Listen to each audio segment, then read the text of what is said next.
每一天，牧师甲你做伙祈祷。今日是5月初1，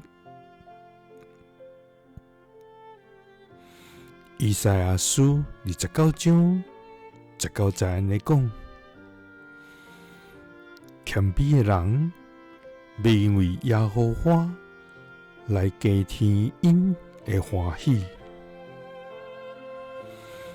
人間的頌揚人，要因為以色列的聖嬰來快樂。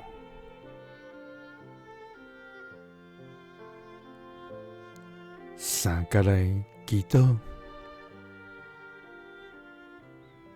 我要因為有你來加添歡喜快樂的天父，願感謝你，主啊！你是阮腳前的燈，路上的光。在阮艱難的日，你是阮的開難；在阮軟弱的時，你是阮的盾牌甲安慰；在阮看無頭前的路的時，你是阮的引帶甲幫贊。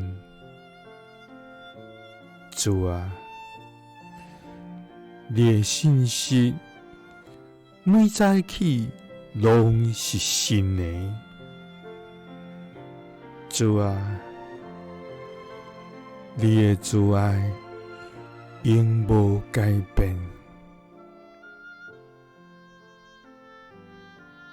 主啊，阮歡喜快樂，毋是因為一切平順，乃是因為你甲阮同在。阮的心充滿平安，毋是因為無風影，乃是因為你掌管風影。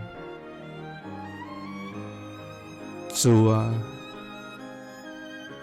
謙卑的人，要因為你來加添因的歡喜；人間的頌揚人，要因為以色列的聖嬰來快樂。祈禱是奉主耶穌基督的聖名，阿們。耶穌聽你，賜你平安。